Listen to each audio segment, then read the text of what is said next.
Welcome to the art and science of difficult conversations. I'm Chris. And I'm Lucy, and we love having difficult conversations. That's right. And each week we'll either share a tip, hear how others have gotten better at difficult conversations, or demonstrate common difficult conversations and what to do and what not to do. Let's get into it. Today, I want to focus today on difficult conversations specifically, but also what makes them so difficult. Why do we get so anxious? Why do we get so tied up around these kind of conversations? So this is not necessarily going to be a long episode, but at least I want to think about some ways that make these kind of conversations so difficult. I think the first place to start really is about talking about our biology and our neurobiology. That's where I always like to start because I'm super interested in neuroscience. And a base instinct that we all have is fight, flight, or freeze. That's it. When we come up across a situation that is scary, that is unknown, that is unclear, we're going to have one of those three main responses. We're going to be in fight mode, so we're going to want to get aggressive. We're going to get angry. We're going to talk over another person.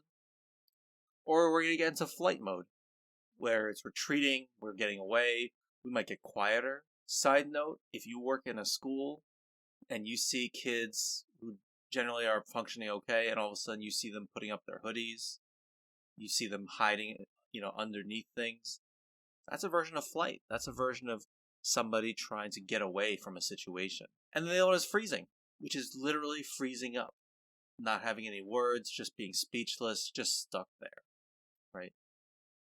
And this is what makes difficult conversations so difficult in the moment and preparing for them.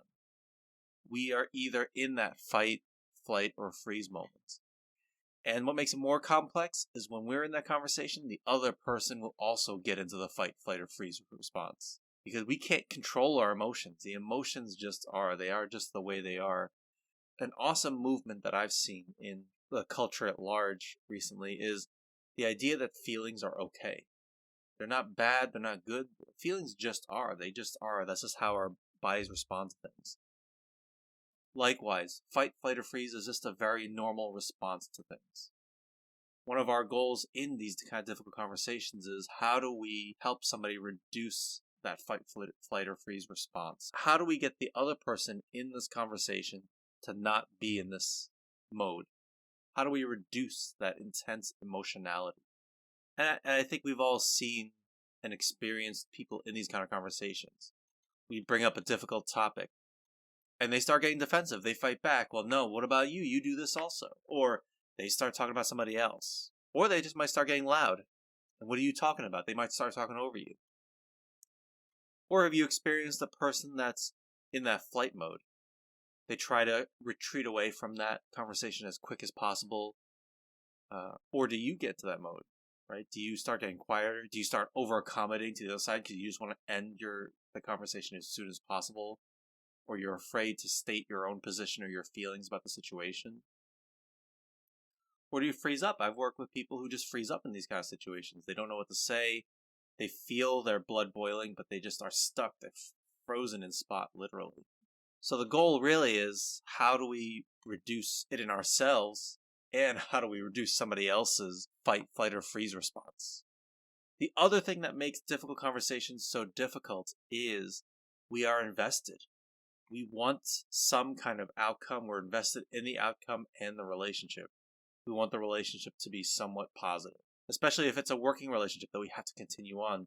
You're talking to your partner about a difficult conversation. You're talking to your coworker or your own boss, or you're talking to the CEO.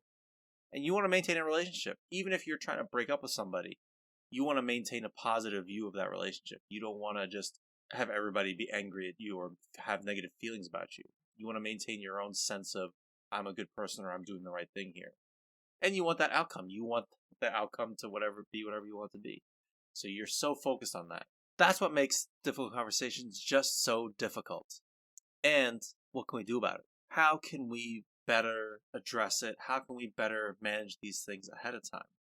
The biggest thing is being prepared, right? The more prepared you feel, the more comfortable you're going to feel getting into that situation. So as we'll talk about in other episodes, we're going to talk about how to prepare. So what do you even say? How do you structure the conversation? All of those things will make you feel more prepared. And what are you going to do if somebody does exhibit these things? Because that intense emotional feeling and response sometimes throws us off our game. So what are some strategies? What are some tactics we can use to better manage somebody else's intense emotional outbursts? And that's it. The better we can prepare, the better we know ourselves, the better we can have strategies and tactics in place, the more prepared we'll feel. And the other thing I really recommend to people is getting better at knowing yourself. You got to get better at knowing what your triggers are, right? What will amplify that response in you? If somebody pushes back or if somebody says no, does that automatically get your blood boiling? If somebody starts asking questions that you didn't expect, does that get your blood boiling? Something will happen during a conversation that typically amps up your emotions. The best thing you can do for it is understanding what is that trigger. Is it a tone that somebody uses? Is it a word? Is it anything they say or a specific phrase they use? What amps you up, and then what's your plan to deal with it? And that's part of your preparation and knowing yourself. What are you going to do in the moment to protect yourself and manage yourself so that you can stay focused on the conversation? Do you need to use some kind of coping skill in the middle of it, whether it's deep breaths, or whether it's some kind of mindfulness activity that you use? Something must work for you. The goal for you is to find something that works. For me, I will take one big deep breath when I'm in that conversation. I'll take a deep breath and then I'll ask a question to clarify.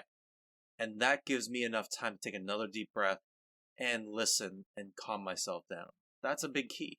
Knowing yourself is going to be a major part of this conversation. The more you can keep yourself calm, the more you can keep tensions low in the conversation. My challenge to you this week is really thinking through, what are your triggers? What gets your blood boiling? What makes you want to immediately retreat from a conversation? And what is your default response? What does that look like? And once you have that, what are you going to do about it? What's your plan in the conversation to manage your emotions? You got to think of something, you got to find something that works for you. One phrase I've heard a lot of recently that I think is really interesting is being proactively reactive. So instead of just reacting to things in the moment, spend a lot of time at the beginning, like I'm saying now.